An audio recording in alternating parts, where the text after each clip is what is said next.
The billionaire was stepping out of his black SUV when something small pressed against his designer suit. Not a contract, not a business card, a crumpled $10 bill. He looked down.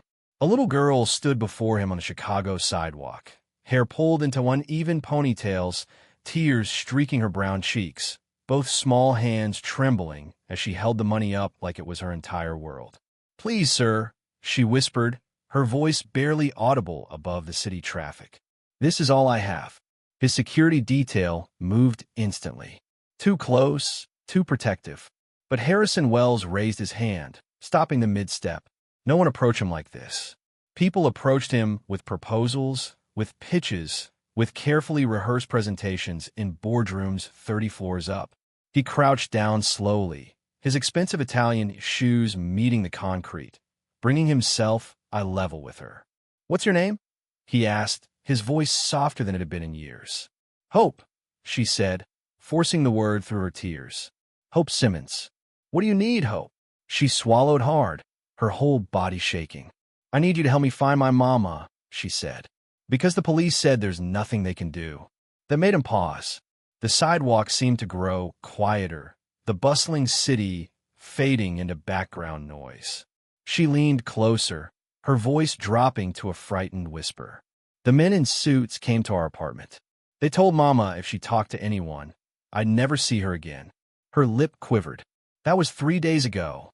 That's when he noticed everything else. The faint stains on her cream-colored shirt that suggested she'd been wearing it for days. The way her small fingers gripped that $10 bill like a lifeline, and how her eyes kept darting toward the street as if those same men might appear at any moment. Harrison Wells slowly reached out and gently closed her fingers around the $10, not taking it, not yet. Not because he needed the money. He made more than that in the seconds it took her to speak, but because whatever this 8-year-old girl was about to tell him was worth far more than any amount of currency. "Stay with me." Because what Hope Simmons said next didn't just freeze a billionaire in his tracks. It shattered the walls he'd spent 20 years building around his heart, and set in motion 72 hours that would expose a conspiracy, save a life, and remind one of the most powerful men in America what power was truly meant for. Before we begin, don't forget to like this video, hit subscribe, and comment where you're watching from. Now, let's get started. Harrison Wells didn't believe in looking back. That was the first rule he'd learned climbing out of poverty, and it had served him well for 20 years. Every morning began the same way.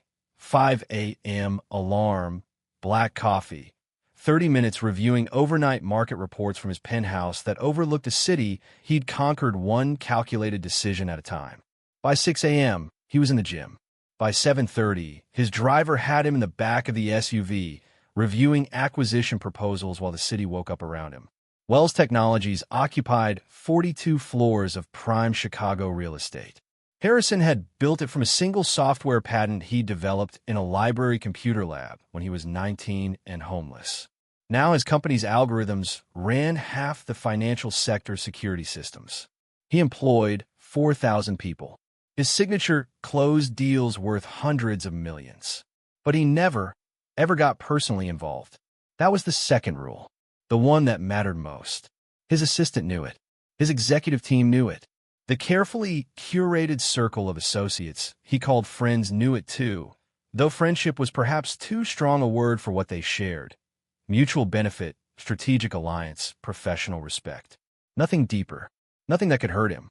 He'd learned that lesson young, in the third foster home, when he'd cried because the family's biological son got a birthday party and Harrison got a lecture about being grateful for a roof over his head. He learned it again at 16 when he thought his caseworker actually cared, right up until she forgot to show up for his high school graduation. And he learned it permanently at 23 when his first business partner, the only person he'd trusted with his dreams, stole his code and tried to sell it to a competitor. After that, Harrison built walls. High ones. The kind you couldn't scale, couldn't break through, couldn't even see over. He donated to charities, publicly, for the tax benefits and the positive press. He attended galas, to network, to maintain relationships that served his interests. He even funded a scholarship program for foster youth. Anonymous, handled entirely by his foundation's board. requiring zero personal interaction. People called him brilliant, visionary, ruthless when necessary. They didn't call him warm. They didn't call him kind. And that was exactly how he wanted it. Stay uninvolved. He told a young executive just last week who'd asked for time off to help her sister through a divorce. Your personal life is your personal life. Keep it separate. You'll thank me later. She'd looked hurt. He'd looked away. And when she'd resigned 2 days later, citing the need to prioritize family, he'd simply approved her exit paperwork and moved on to the next quarterly review. That was this morning. Before Hope Simmons. Before a crumpled $10 bill. Before everything he'd built. Every wall, every rule, every protective layer was put to a test he didn't see coming. Hope's hands wouldn't stop shaking as she told him everything. Harrison had moved them off the sidewalk into the lobby of his building, past the security desk where his team stood watching with visible confusion, and into a private conference room with floor-to-ceiling windows that looked out over the city. She sat in a leather chair that swallowed her small frame, that $10 bill still clutched in her fingers like a talisman. Mama works at the diner on Morrison Street. Hope began, her voice small but steady. She does double shifts most days. Breakfast and dinner. She says we're saving up for college, for when I'm older. Her lip trembled. 3 nights ago, these men came to our apartment. They wore nice suits like yours. They had papers. Harrison leaned forward. What kind of papers? Something about our building being sold. They said everyone had to move out in 30 days. But Mama said that couldn't be right because Mrs. Chun on the second floor has lived there for 40 years and Mr. Rodriguez owns his apartment, and nobody told us anything about selling. Hope wiped her nose with the back of her hand. Mama started asking questions. She took pictures of their papers with her phone. She said something wasn't right. What happened next? They left, but they came back the next day. Different men, but the same suits. They weren't nice anymore. Hope's voice dropped. They told Mama she was making trouble. That troublemakers in the neighborhood had a way of disappearing. Mama told me to go to Mrs. Chin's apartment and stay there. I heard her on the phone, calling someone, saying she needed to report something. Harrison's jaw tightened. Who was she calling? I don't know. The police, maybe? Or a lawyer? Hope's eyes filled with fresh tears. But when I came home the next morning, she was gone. Her purse was there. Her phone was on the counter, but it was broken, like someone smashed it. The apartment door was open. Did you call the police? Mrs. Chun did. They came. They wrote stuff down. But they said without evidence of a struggle, without proof she didn't leave on her own, there was nothing they could do. They said maybe she needed a break. Maybe she wanted to stay with family. Hope's voice rose. But Mama doesn't have family. It's just us. She would never leave me. Harrison believed her.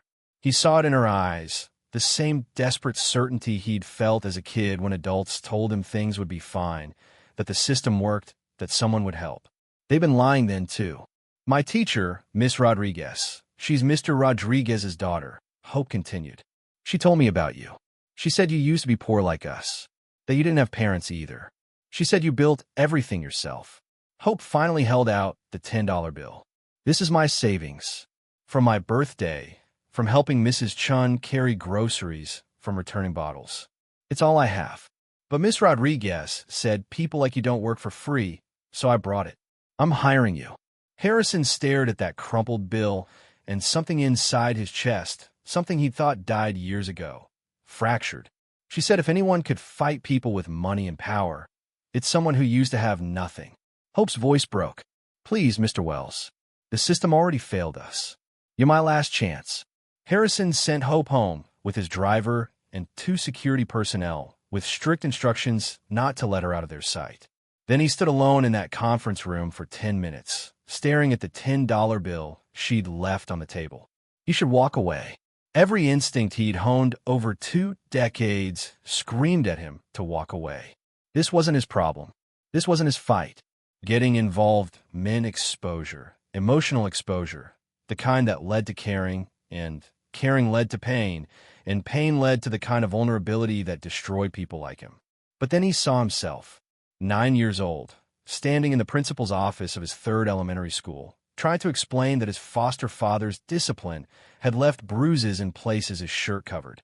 The principal had listened with that expression adults wore when they were already deciding not to help.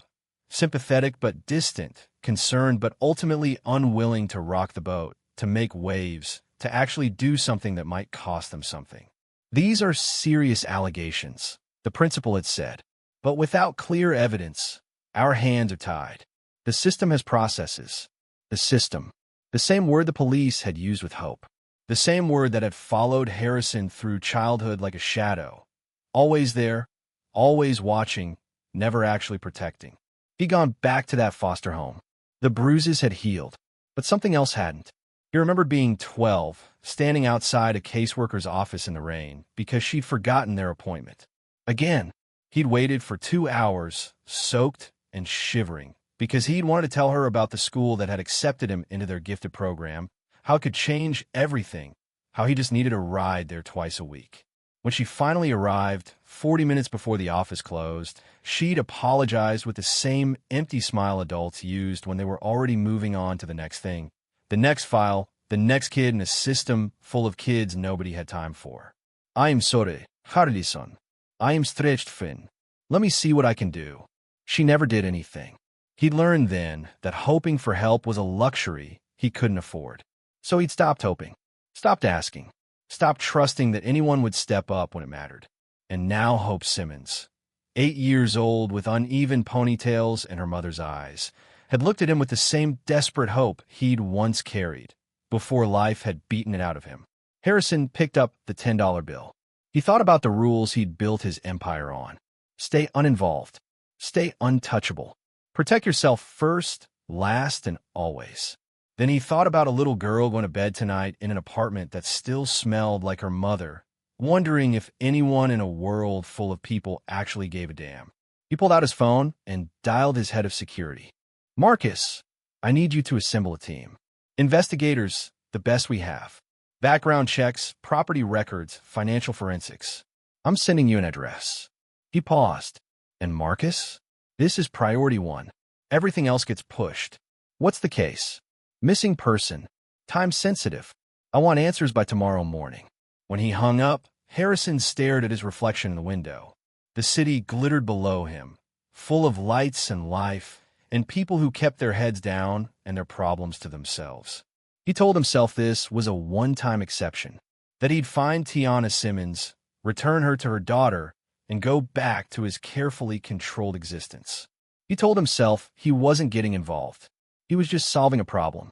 But deep down, in the part of him he'd buried under 20 years of walls and rules and self-protection, Harrison Wells knew he was lying. If you're feeling the weight of this moment like I am, hit that like button.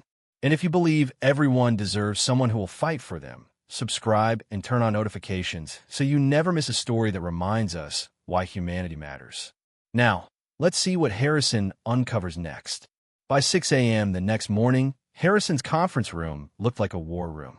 3 investigators from his security team had worked through the night, and the results were spread across the table. Property records, financial documents, surveillance footage from traffic cameras near Hope's building, and a pattern that made Harrison's blood run cold. The Mercer Group, Marcus announced, pointing to a web of shell companies on the digital display. They've been operating in Chicago for 8 years, but they've accelerated in the last 18 months. Their pattern is surgical. Harrison studied the screen. Walk me through it. They identify historically black neighborhoods in areas primed for development. Properties where land values are about to spike due to upcoming infrastructure projects or zoning changes. Then they move. Marcus pulled up a map showing red pins clustered in 3 Chicago neighborhoods. They use front companies, different names, different registration agents, but the money trails all lead back to the same source. Mercer Development Holdings. How do they acquire the properties? That's where it gets ugly. Marcus pulled up another file. They start with legitimate offers, lowball but legal. When residents refuse to sell, things escalate. Code violations appear out of nowhere. Buildings fail sudden inspections. Residents face fines they can't afford. Some cave and sell. The holdouts. He paused. The holdouts start experiencing problems. Define problems. Break-ins that the police categorize as random crime. Vandalism. In 2 cases, suspicious fires. And in at least 6 documented instances, key residents who were organizing opposition simply disappeared. Harrison's hands clenched. Disappeared how? Missing persons reports filed by family members. No bodies recovered, no arrests made. In every case, the police investigation stalled due to insufficient evidence. Within 3 months of each disappearance, the remaining residents sold their properties. Marcus met Harrison's eyes. The Mercer Group owns 63 buildings across 3 neighborhoods. They've displaced over 400 families in the past 2 years alone. And Tiana Simmons? Marcus pulled up a photo, a surveillance image of Tiana leaving her diner shift 3 nights ago. She's different. She wasn't just refusing to sell. She was documenting everything. Look at this. He displayed a recovered cloud backup from her phone. Photos of eviction notices. Screenshots of text messages from burner phones threatening residents. A video she took of a Mercer Group representative admitting they had friends in the city planning office who could make inspections go away for the right price. Harrison leaned closer. She was building a case. Not just building it. She'd contacted a civil rights attorney 2 weeks ago. James Morrison specializes in housing discrimination. According to Morrison's intake notes, Tiana had evidence of systematic targeting based on race. She had names, dates, documentation that could tie Mercer Group to multiple federal violations. Why didn't Morrison go to the authorities? He tried, filed a complaint with the city. It was referred to the very planning office that's allegedly in Mercer's pocket. Then Morrison received a cease and desist letter from Mercer's legal team, threatening a defamation suit. Marcus's expression darkened. 2 days later, someone broke into his office and stole his files. The hard copies were gone. The digital backups were corrupted. Professionals. Yes, sir. And that's when Tiana disappeared. She'd become a liability too big to leave walking around. Harrison absorbed this, his mind already moving through possibilities, strategies, angles of attack. Who runs the Mercer Group? Preston Mercer III. Old money, connected family. His grandfather made a fortune in manufacturing. His father expanded into real estate. Preston took over the company 5 years ago and shifted their focus entirely to urban development. On paper, he's a philanthropist, sits on museum boards, donates to politicians from both parties, sponsors community programs. Marcus pulled up a photo of a man in his 50s, silver hair, expensive suit, practice smile. In reality, he's a predator with a legal team. Anyone else in the organization we should know about? Richard Dawson, Executive Vice President of Operations. He's the one who handles the difficult acquisitions. Former military, dishonorable discharge for conduct issues. 2 assault charges in his past, both settled out of court. He's the muscle behind the suits. Harrison studied Dawson's photograph. Dead eyes above a professional smile. The kind of man who justified terrible things by calling them business. Where is Tiana now? Marcus hesitated. We don't know yet, but we've narrowed it down. Mercer Group owns 17 properties currently vacant and slated for demolition. We're running surveillance on each one. If she's alive, she's in one of those locations. If she's alive. The words hung in the air like a threat. Harrison thought about Hope, probably awake by now, probably staring at her mother's empty bed. 3 days. 3 days of not knowing, of hoping, of that special kind of terror that only children facing the loss of their last parent understood. He knew that terror. He'd lived it. And now he had the power to do what no one had done for him. I want eyes on Preston Mercer and Richard Dawson. 24-hour surveillance. I want to know where they go, who they meet, what they say. Tap every resource we have. Harrison's voice was steel. And Marcus? Get Morrison on the phone. Tell him he's got a new client with deeper pockets and less fear of Mercer's lawyers. Sir, getting involved in this. I'm already involved. The break came at 2:37 p.m. on a recording Harrison's team had pulled from a tap on Richard Dawson's phone. They weren't supposed to have access to the call. It required bending several laws Marcus assured him they could bend without breaking. But Harrison was past caring about legal niceties. The voice on the recording was Dawson's, cold and efficient. The Simmons situation needs to be resolved. We're 72 hours from the city council vote on the zoning variance. Once that passes, the neighborhood is ours. But if she surfaces before then, if she gets in front of a camera or a judge with that documentation, she won't. The second voice belonged to Preston Mercer. You assured me this was handled. It is handled. She's contained. No phone, no contact with the outside world. The daughter's been checked on. The police categorized it as a potential custody issue, exactly as we expected. Child Services won't investigate unless there's a formal complaint. And who's going to file one? The neighbors are too scared. Harrison's jaw clenched as Marcus played the recording a second time. What about the documentation she gathered? Mercer asked. Her phone is destroyed. Her laptop is in our possession. Morrison's office was cleaned out. Even if she'd backed something up to the cloud, she can't access it where she is. Where she is now. But we can't hold her indefinitely, Richard. This isn't a long-term solution. A pause. Then Dawson's voice, quieter. It doesn't need to be long-term. The Crawford solution worked. No one asked questions when that property burned. Marcus stopped the playback. Harrison's hands had formed fists so tight his knuckles were white. Marcus Crawford, Marcus explained, pulling up the file.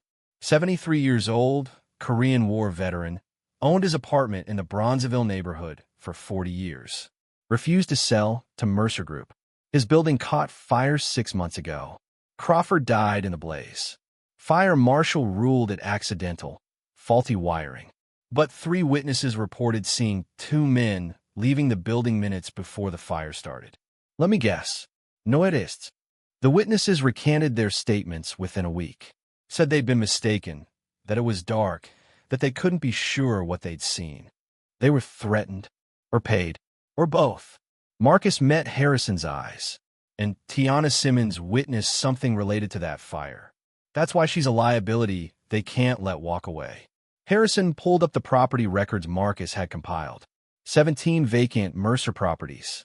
17 possible locations. If they're planning a Crawford solution, we're running out of time. What about the surveillance?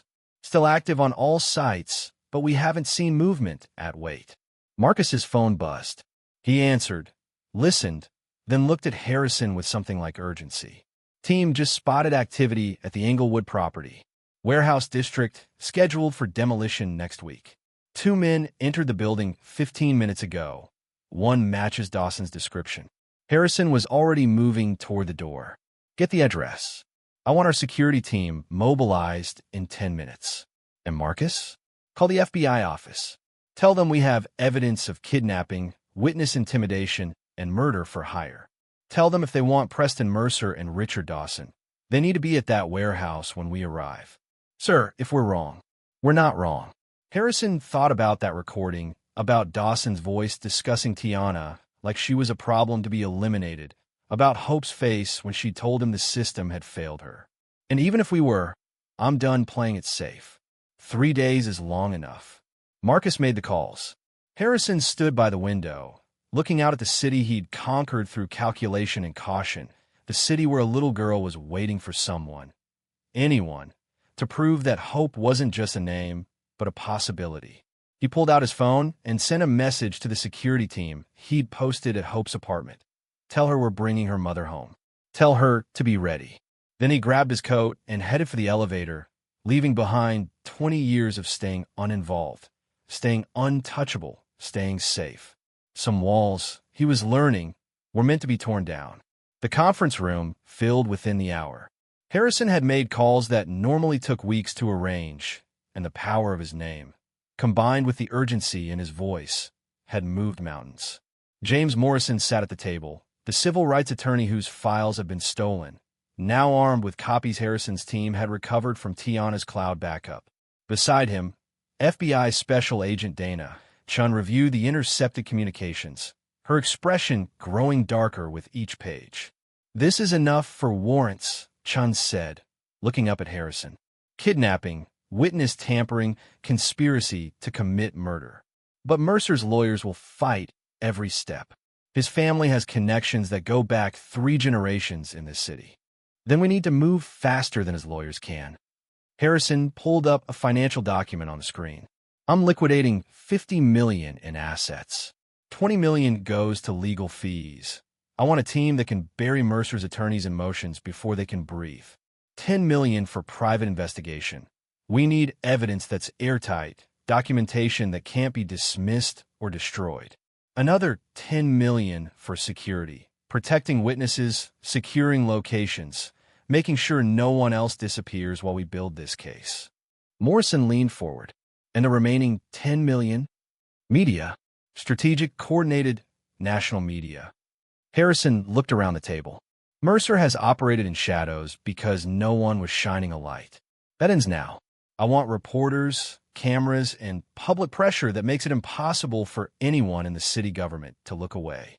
Marcus entered with 3 more people, a former federal prosecutor, a forensic accountant, and Sarah Kim from the Chicago Tribune. One of the few investigative journalists Harrison actually trusted. You're building a war room, Marcus observed. I'm building what should have existed already. A system that actually protects people instead of pretending to. Harrison turned to Kim. I'm giving you exclusive access to everything we uncover. Documentation, recordings, witness testimony. In exchange, you run the story the moment we move on Mercer. I want this on the front page while his lawyers are still trying to figure out what hit them. Kim pulled out her recorder. When do we move? 72 hours from when Hope Simmons handed me $10. Harrison checked his watch. That gives us 48 hours to find Tiana and build a case that sticks. Agent Chen's phone buzzed. She answered, listened, then stood abruptly. We've got movement. Surveillance team reports Dawson just left the Englewood warehouse. He was inside for 20 minutes. Did they get eyes inside? Negative. Windows are boarded. But thermal imaging picked up a heat signature in the basement level. Single individual, stationary. Harrison felt his pulse quicken. Tiana. Possibly. But here's the problem. Dawson made a call when he left. We couldn't hear the full conversation, but our team caught fragments. Something about accelerating the timeline and Friday night. Chen met Harrison's eyes. That's tomorrow. Whatever they're planning to do with her, they're doing it soon. Morrison swore under his breath. If they move her out of state, or if they won't. Harrison's voice cut through the room like a blade. Marcus, I want our security team ready to move within the hour. Full tactical gear. Chen, how fast can you get those warrants? For kidnapping based on this evidence? I can have them by midnight. Do it. Morrison, prepare an emergency injunction blocking any property demolition in that area. I want legal barriers in place that keep Mercer from touching that building. Harrison turned to Kim. And I want you ready to publish the moment we breach that location. Photos, testimony, everything. If Mercer's going to fight this, he'll do it in broad daylight with the whole city watching. The room moved into action. Phones ringing, laptops opening, a symphony of organized urgency that Harrison had orchestrated countless times in business, but never for stakes that actually mattered. As people dispersed to their tasks, Marcus stayed behind. You know there's a chance we're wrong, Marcus said quietly. A chance she's not there, or a chance we're already too late. Harrison thought about Hope's face, about the trust in her eyes when she'd handed him everything she had. Then we tell her the truth. But we don't stop fighting until we've exhausted every possibility. He met Marcus's gaze. I've spent 20 years protecting myself. Marcus. For once, I'm using everything I've built to protect someone else. Whatever happens, I'm seeing this through. Marcus nodded slowly. Then let's bring her home. Harrison is assembling everything he has for this fight. If this story has you on the edge of your seat, do me a favor. Smash that like button and drop a comment telling me. Would you risk everything to help a stranger? I read every single one. Now let's find out where Tiana is. By 3 a.m., Harrison's team had narrowed Tiana's location to 3 properties, but the intercepted communication from Dawson changed everything. The message was brief, sent to a burner phone, but the implications were clear.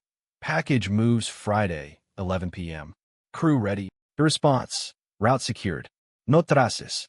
Harrison stood in front of the 3 property addresses displayed on the screen. The Englewood warehouse, where thermal imaging had detected movement. An abandoned apartment complex in South Shore scheduled for demolition Monday. a former industrial building near the river that Mercer Group had acquired 2 months ago. We can't hit all three simultaneously without tipping them off, Agent Chen said. The moment we breach one location, they'll get word and move her from wherever she actually is. Then we force their hand, Harrison replied. He turned to Sarah Kim. How fast can you publish a story? With what I have now, I can have something online in 2 hours. Do it. Not the full story, not yet, but enough to rattle Mercer. Write about the pattern of displacement, the suspicious disappearances, the connections to city officials. Name Preston Mercer. Mention that federal investigators are examining his business practices. Harrison's mind was racing through possibilities, playing out scenarios like he would a corporate acquisition. Except this time, the asset he was protecting was a human life. Make it clear that people are watching, that this isn't happening in the dark anymore. Morrison frowned. That's a risk. If Mercer knows we're onto him, he'll panic. And when people panic, they make mistakes. Harrison pulled up the timeline. It's Thursday morning. They're planning to move Tiana Friday night, 24 hours from now. If we hit them with the story today, they'll have to react. Either they accelerate the timeline, which means movement we can track, or they freeze, which buys us time to pinpoint her location. Marcus was already nodding. It's a calculated gamble. Everything is. Harrison looked at Chun. Can you have teams ready to move on all 3 locations simultaneously if needed? With the right warrants and enough personnel, yes. But it'll take coordination with local police, and if Mercer has people in the department, then we go over their heads. FBI takes lead, my security provides tactical support, and we document everything. Harrison turned back to Kim. In your story, include a tip line. Anonymous reporting for anyone with information about Tiana Simmons or the Mercer Group's activities. Monitor it personally. If someone knows where she is, a security guard, a maintenance worker, anyone, we give them a safe way to tell us. Kim was already typing. I'll need a photo of Tiana. Marcus pulled it up. The same surveillance image from the diner. Tiana, in her waitress uniform, tired but smiling. A woman who'd worked double shifts to save for her daughter's future, who'd documented injustice because someone had to, who'd become a target for doing exactly what she should have done. Make her real, Harrison said quietly. Not just a name in a story. A mother, a daughter, a woman who believed the system would protect her if she just gathered enough evidence. Kim met his eyes, and then the system failed her. Yes, but we're not the system, and we're not failing her. The story went live at 6 a.m. By 7:30, Harrison's phone was ringing. Reporters requesting interviews, Mercer Group's lawyers demanding retractions, city officials claiming no knowledge of any impropriety. By 8 a.m., the tip line had received 43 calls. By 8:47 a.m., they had her location. The call came from a man who identified himself only as Carlos, a maintenance worker for a property management company Mercer used. His voice shook as he spoke. I was told to check on a property in Englewood yesterday. Warehouse on Drake Avenue. There's a woman in the basement. They told me she was homeless, that they were helping her, but he paused. She's not homeless. She's locked in. And yesterday, I heard them say they're moving her tomorrow night. I didn't know what to do, but then I saw the story. You did the right thing, Harrison said, his hand tight around the phone. Is she okay? I think so. She looks scared, but she's alive. They bring her food once a day. 2 men, always armed. They change shifts at midnight. Harrison looked at Chun, who was already coordinating with her team. Carlos, we're going to need you to testify about what you saw. They'll kill me. They won't get the chance. You have my word. Harrison meant it. We're moving tonight, before they can relocate her. And when this is over, you'll have protection and a job with my company if you want it. But right now, I need you to tell the FBI everything you know. When the call ended, Harrison stood at the window, watching Chicago wake up to a story that was already spreading across social media, news sites, radio programs. Tiana Simmons' face was everywhere. Her story was becoming impossible to ignore. We move at 10 p.m., Chun announced. Before their planned timeline, before they can react. Federal marshals will handle the breach. Your team provides perimeter security. Media stays back until she's safe, Then they can have the story of a year. Harrison checked his watch. 14 hours. 14 hours to end this, to prove that Hope's faith in him hadn't been misplaced, to show that sometimes, just sometimes, power could be used for something more than profit. "Let's bring her home," he said. The warehouse was exactly as Carlos had described. Abandoned industrial building, windows boarded, single entrance at the front, loading dock in the rear. Harrison watched from an SUV half a block away as federal marshals took position. Chen's voice came through his earpiece, calm and professional. "Thermal confirms one individual in the basement, northeast corner. 2 guards on the main floor. We breach in 60 seconds. Marcus sat beside Harrison, both of them wearing protective vests despite Chen's insistence they stay back. "You don't have to be here for this," Marcus said. "Yes, I do." Harrison thought about Hope, waiting at her apartment with his security team, probably unable to sleep, probably watching the clock like he was. "I told her I'd bring her mother home. I need to see it through." 30 seconds. Harrison's phone buzzed. Sarah Kim, positioned with other media behind the police perimeter, ready to broadcast the moment Tiana emerged. This wasn't just a rescue anymore. It was a statement. A message that people like Mercer couldn't operate in shadows when someone finally turned on the lights. "Breach in 10.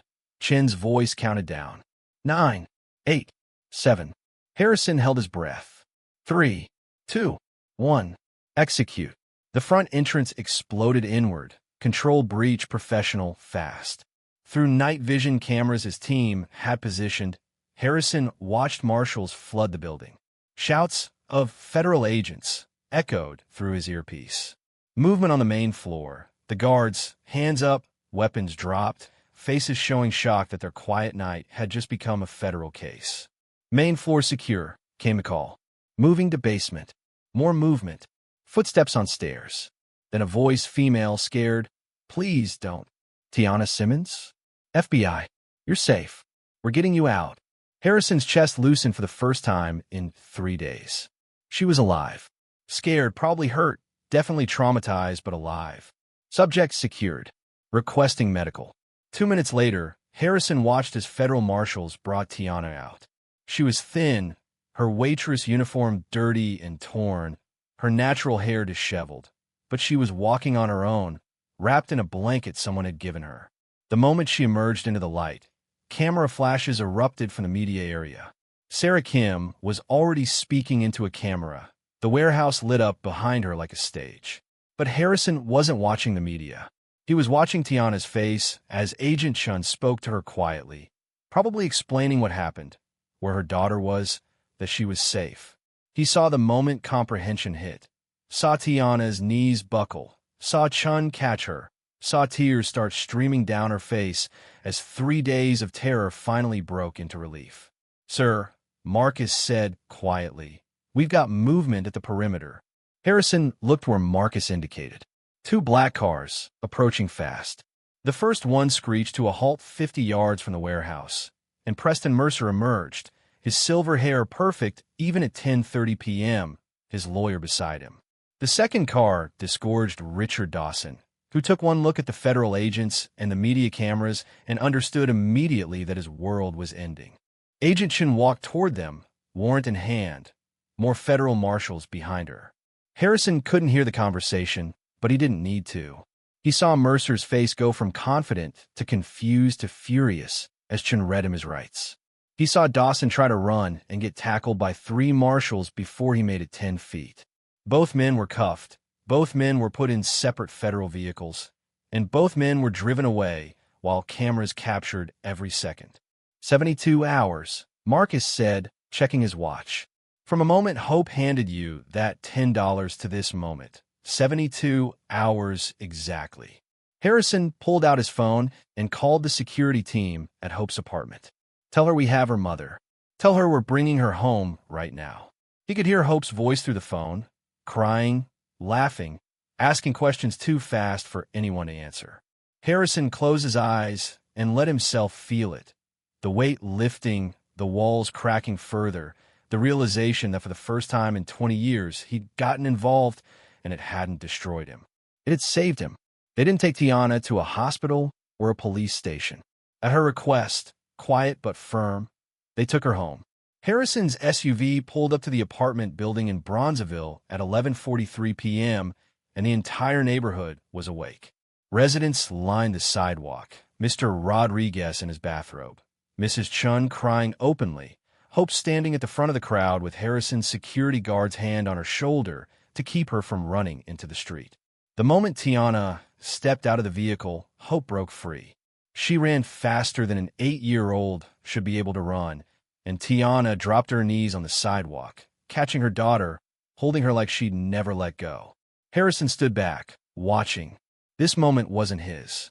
It belonged to them, to the mother and daughter who'd survived a system designed to chew up people exactly like them, who'd fought back when they were supposed to stay quiet, who'd believed that someone, somewhere, might actually help.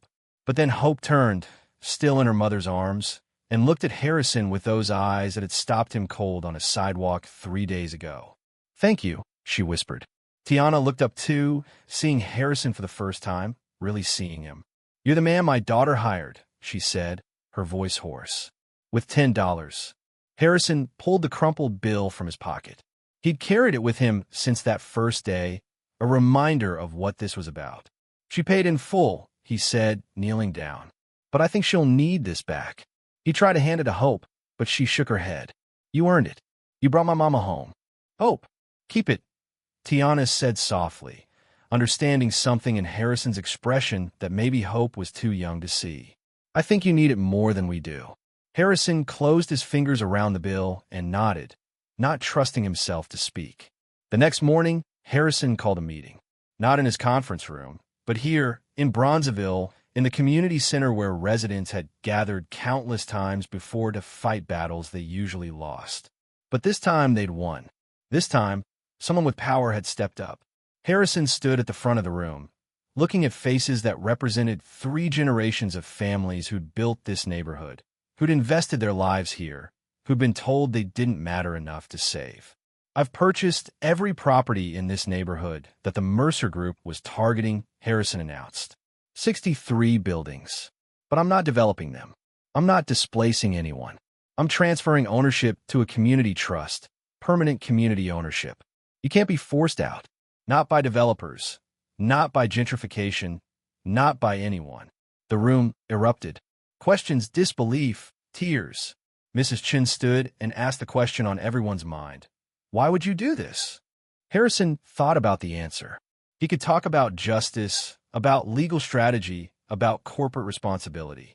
But the truth was simpler and more complicated than any of that. "Because a little girl trusted me when she had no reason to," he said quietly.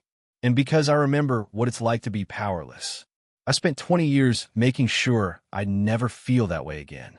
But power doesn't mean anything if you only use it to protect yourself." He pulled out the $10 bill one more time. "This is going to be the first donation to the Hope Simmons Community Protection Foundation. I'm endowing it with $100 million.